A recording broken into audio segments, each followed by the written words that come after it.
Joining me now is Mike Wendling. He is part of BBC Trending, and he wrote a book, Alt-Right from 4chan to the White House. Okay, Mike, welcome. Hey, thanks for having me. Yeah, appreciate it. So before we get to the book, which I'm fascinated by, what is BBC Trending? So BBC Trending, we're a small team, started in 2014. We investigate social media. We have a podcast. We have all of our social media channels. We write things for the BBC website. But we're really trying to get under the skin of what's happening on there, trends on Facebook, Twitter, all the rest. Yeah, there's 1,000 questions I want to ask you about that. But okay, let's start at the topic of your book. So for the folks who don't know, what is 4chan, and then how did it lead to the alt-right? Yeah, so 4chan is what's called an image board.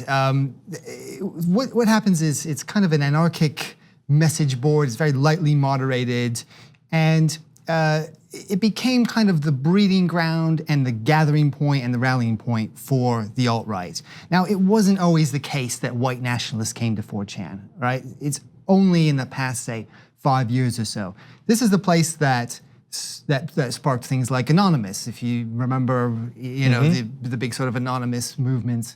But that kind of hive mind that was developed by people who are just continually thinking up memes, thinking up actions, thinking up pranks, was manipulated and distorted. And there's one board in particular, a subsection of 4chan called Poll, which became kind of the headquarters for the alt-right.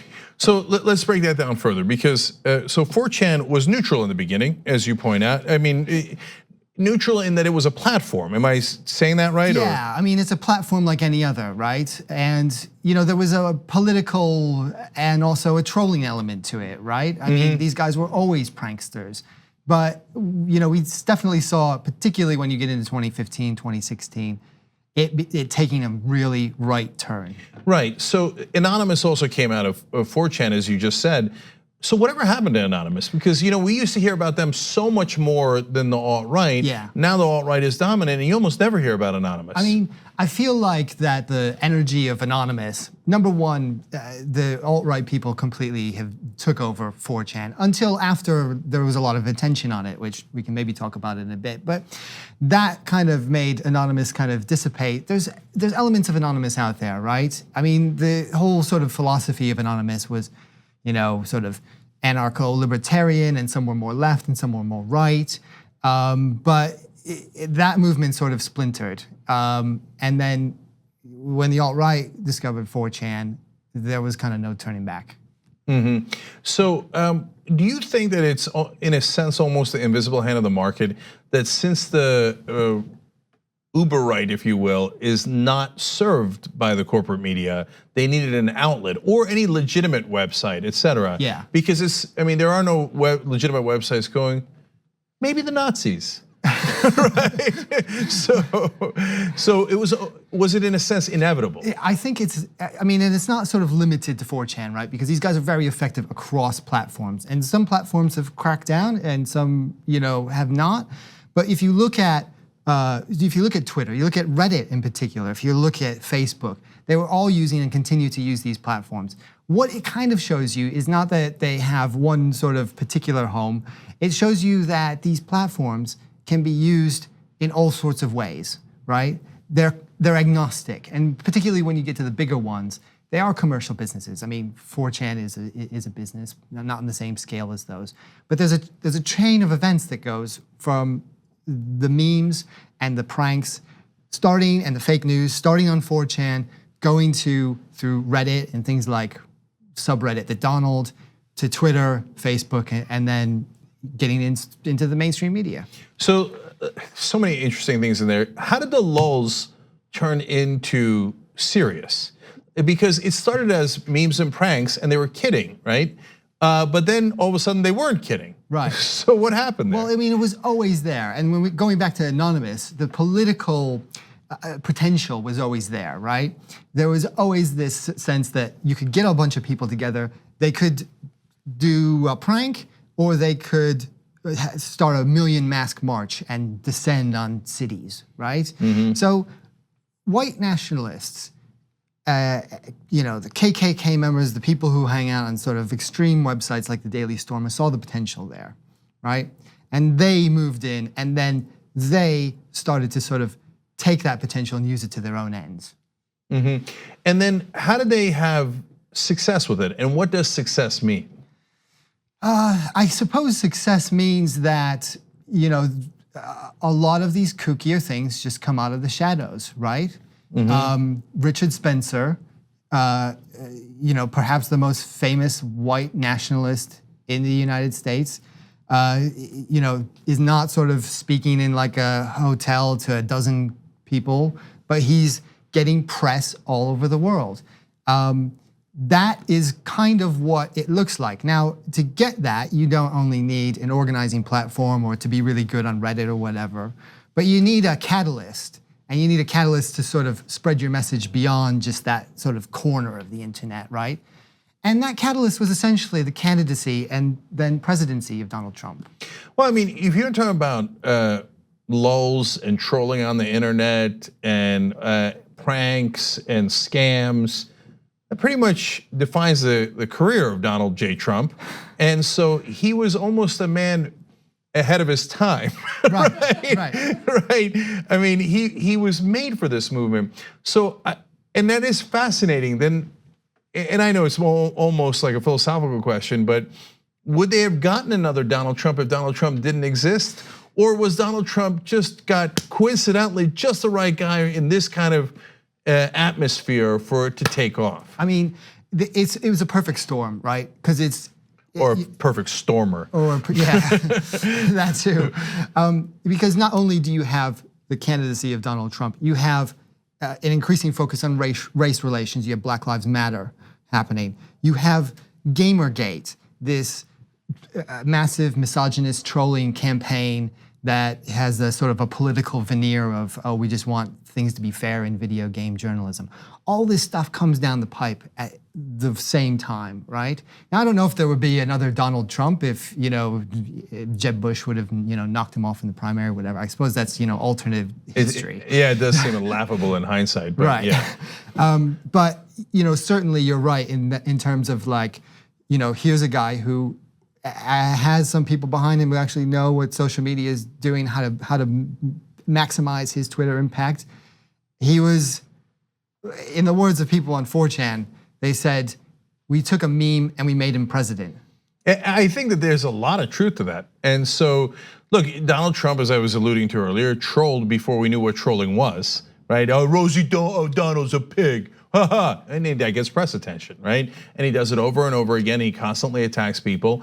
And there was this resentment that had built up, both towards the establishment, which I think in a lot of ways is legitimate, right? But then they turned it into, no, it's not the people with power and the wealthy, et cetera. No, it's the Latinos, it's the Muslims, it's the Jews, and they're not gonna replace us. And it's the blacks, et cetera. Yeah. And he took all that resentment.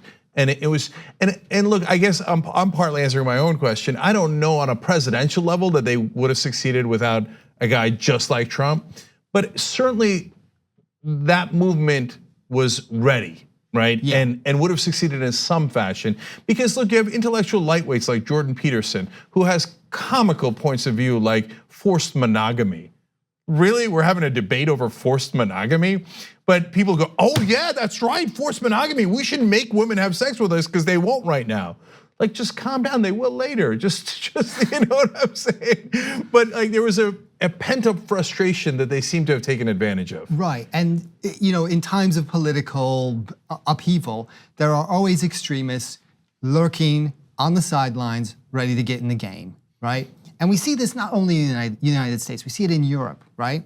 Right now, the Prime Minister of Great Britain is, fighting for her life. There are extremists waiting for this to happen, to try and take advantage of that moment. This is what happened in 2016, right? And I mean, it hasn't ended, has it? I mean, I just got back from Portland, where I've been talking to people who have been rallying on the streets, right? I've been talking to Proud Boys, I've been talking to anti-fascists there. That's, that is political violence on the streets of the United States, which is something that is at a level and a regularity that just we didn't see a few years ago. Yeah, I really think that part of the central problem is the establishment bottling everything up and not allowing any other points of view. And so that has led to anger on all sides. Yeah. I don't know. Do you share that point of view at all, or no? No, I mean, I think so. I think there's sort of. I mean, I get asked a lot. Well, should you even be talking to these people, right? Because you should even be talking to the alt-right. And I can kind of see the point, I suppose. But with social media these days, it's impossible to prevent people from spreading their message. I see my job as a journalist in putting in the context, right? And trying to find out the real motivations and actually evaluating people and what their words lead to in terms of action, right? You can't necessarily just kind of close it down as the mainstream media, right? Yeah, in the old days, they used to shut it down. You're not allowed on TV. We're done with it. Exactly. Right? That's not possible. Yeah, it's not possible with the internet. So look, I want everybody to read the book because it's a really interesting story that I want people to be familiar with. Alt-right from 4chan to the White House, and you can get it at plutobooks.com, for example. Mike, before I let you go, I do want to ask you one last question. So these guys invented fake news in a sense, right? With the fake memes, et cetera. Yeah. And then Trump, in almost the coup de grace of trolling, turned around and said that his opponents were doing fake news. Right. Which was like the only smart thing maybe he's ever done in his life. But do the 4chan guys, the alt-right, do they know? No, of course we're the ones doing fake news, and the mainstream media we're having fun blaming them for fake news when it's really us. Yeah. Or have they forgotten that? Oh no, it's sort of a deliberate cynicality about it. You know what I mean? When they put out some sort of prank that they think they're gonna trick feminists, mainstream journalists, or whoever, they know what they're doing, right? But since the election of Trump, actually, the attention on the movement has been really kind of like a pressure cooker. They have fractured, there's infighting. The sort of nucleus that used to be there is splintering. And while that sounds like a good thing, you can't predict what's going to happen in the future, right? Right. Things could go off in some very extreme directions, like we've seen in Charlottesville, we've seen in Pittsburgh, and so on. Right. Yeah, I mean, we've seen the stochastic terrorism, the lone wolves, if you will, Right. and Al Qaeda splintered, and one of the splinters was ISIS. So be careful what you wish for. Exactly. But we'll see. On the other hand, I mean, the idea that alt-right and neo-fascists would then fight against each other at some point is also inevitable. Like, oh no, my fascism is better than your fascism. Of course, they're gonna do that at some point. It's happening. They have these arguments over free speech about whether you should accept Nazis into the movement, and the more sort of infighting about that, I guess, the weaker this energy becomes. Yeah. But I don't think we're nowhere near out of the woods when it comes to right-wing extremism. All right, fascinating book. Mike Wendling, thank you for joining us. Really appreciate it. Thanks for having me.